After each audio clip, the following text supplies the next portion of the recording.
Bonjour, aujourd'hui dans cette vidéo, nous allons nous intéresser à une technique bien souvent utilisée en chimie, la technique dite de chromatographie sur couche mince, encore appelée CCM. Alors, de quoi s'agit-il? Quelle est donc cette technique? Quel est son but? En fait, la CCM permet deux choses. Premièrement, de séparer des espèces chimiques qui sont contenues dans un mélange initial, mais aussi et surtout, j'ai presque envie de dire, d'identifier ces espèces chimiques par comparaison avec d'autres espèces chimiques que l'on veut qualifier de référence.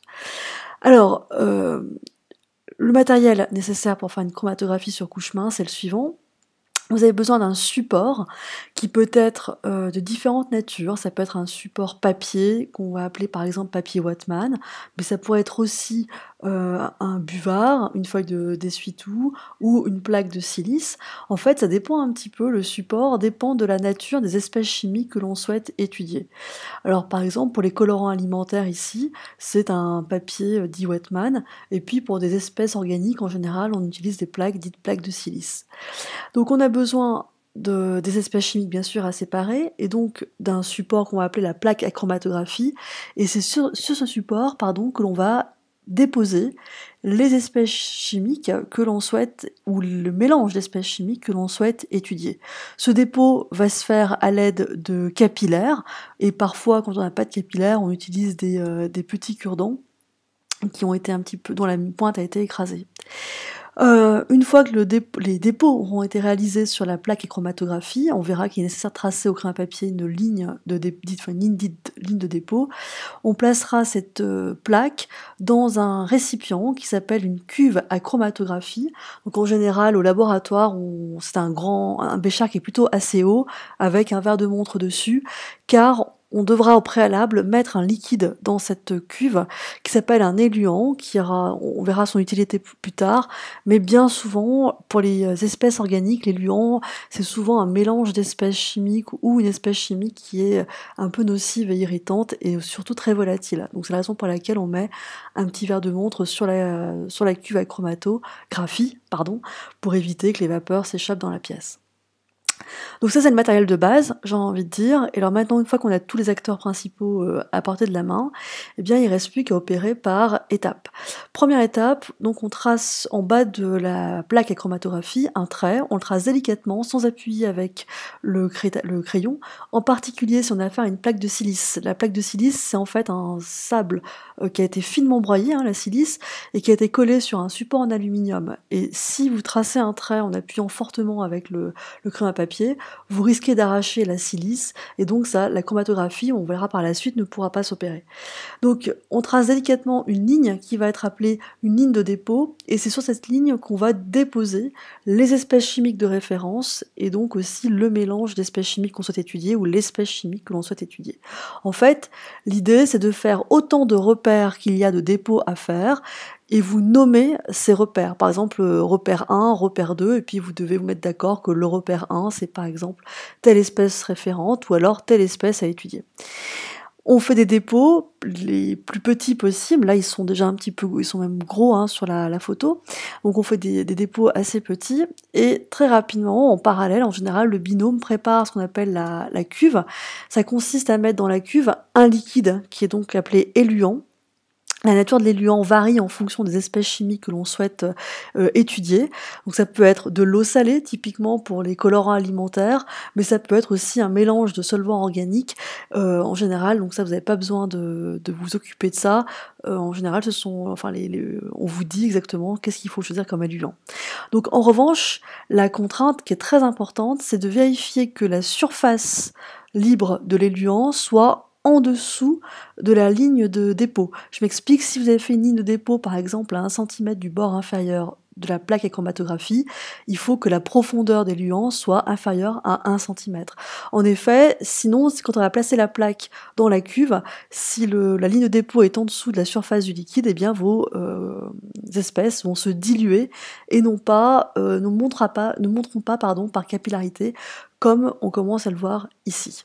Donc ça, cette étape-là, où quand vous mettez la plaque dans le récipient, vous allez voir par effet de capillarité que l'éluant va commencer à monter le long de la plaque à chromatographie, entraînant ainsi avec lui les différentes espèces chimiques. C'est ce qu'on appelle la migration. Un petit peu comme, hein, vous avez une flaque d'eau entre guillemets sur une table et vous mettez un petit coin de feuille d'essuie-tout et vous voyez que le liquide monte par capillarité le long de l'essuie-tout. Alors, une petite vidéo ensuite vous présente de façon vraiment accélérée les grandes étapes. Donc là, on imagine qu'on a fait les dépôts de colorants alimentaires. Exemple ici 3, mais ça peut être 4 ou moins 2. Et puis donc, on verse l'éluant, on vérifie que la surface de l'éluant est plus basse que la ligne de dépôt. Ici, on a mis un petit cure-dent pour maintenir le papier filtre, parce qu'il est souple et donc il risque de s'affaisser pendant la migration. Donc vous voyez, en fait, ça t'a accéléré 8 fois, hein, donc c'est un peu long. Et en général, on attend que le front de l'éluant, hein, c'est-à-dire donc là où se trouve l'éluant, arrive à pratiquement 1 cm de 1 à 2 cm du bord supérieur, qui serait repéré ici par le petit cure-dent qui maintient la feuille. Une fois encore, hein, ici, le cure-dent, il est là que parce que le papier qu'on utilise comme plaque à chromatographie risque de s'affaisser dans le pot de yaourt ici, qui sert de cuve à chromatographie. En revanche, si on utilise une plaque de silice qui est rigide, on n'a pas besoin bien sûr de cure-dent. Alors, une fois que les différentes espèces migrent, il va falloir après interpréter cette migration. C'est ce qu'on appelle la révélation. La révélation, en fait, ça consiste à regarder la figure obtenue qui s'appelle un chromatogramme. Et donc, par exemple, ici, on peut constater que le dépôt 1, par exemple, contient 2 espèces chimiques puisqu'il y a 2 tâches. Et puis l'espèce numéro 2, enfin le dépôt 2, contient qu'une seule espèce chimique. Et on commentera après comment on peut interpréter ceci. Alors le seul problème, c'est qu'en fait, toutes les espèces qu'on va étudier ne sont pas colorées. Bien souvent, elles sont même incolores. Donc l'idée, c'est de déposer les dépôts, c'est évident, c'est de réaliser les dépôts, de ces espèces chimiques qui sont incolores sur la plaque à chromatographie, qui est en général une plaque de silice dans ce cas-là. La procédure reste la même, on place un fond d'éluant dans la cuve, on place la plaque, on laisse la migration se réaliser, et quand l'éluant arrive à 1 cm ou 2 du bord supérieur, on retire la plaque, et comme c'est incolore, on va pas voir les taches à l'œil nu, à la lumière en tout cas visible.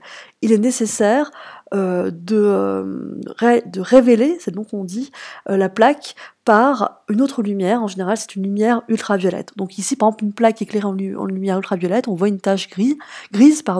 Si on retirait la plaque, on ne verrait rien. On verrait la plaque toute blanche, la plaque de silice. Donc voici un autre exemple de plaque. Donc ça s'appelle la révélation par UV, hein, d'accord. Et il nous reste l'étape finale, c'est comment interpréter une telle plaque. En fait, il y a une double lecture, une lecture horizontale et une lecture verticale. Donc verticalement, ça correspond à la migration de l'espèce chimique ou des espèces chimiques qui étaient contenues dans le dépôt que nous allons réaliser sur la ligne de dépôt. Si vous avez plusieurs tâches, c'est qu'il y a plusieurs espèces. S'il y a une tâche, c'est qu'il y a une espèce. Ça, c'est pour la lecture verticale. Donc, par exemple, je peux dire que le dépôt 2 et 3, dépôt 2 et 3 sont constitués qu'une seule espèce car il n'y a qu'une tâche, alors que le dépôt 1 est un mélange de 2 espèces chimiques. Ensuite, il y a une lecture horizontale. 2 espèces chimiques identiques migrent à la même hauteur si elles sont sur le même support de plaque et chromatographie et pour le même éluant. Donc autrement dit, je peux très bien dire que le dépôt 1 contient 2 espèces dont l'une correspond à celle du dépôt 3. Donc en fait, imaginez que les dépôts 2 et 3 sont des espèces de référence, que le dépôt 1 est un mélange d'espèces chimiques, donc je pourrais déjà ici identifier une des 2 espèces chimiques du dépôt 1. Voilà, donc il ne reste plus qu'à manipuler cette technique, et je vous dis donc à bientôt.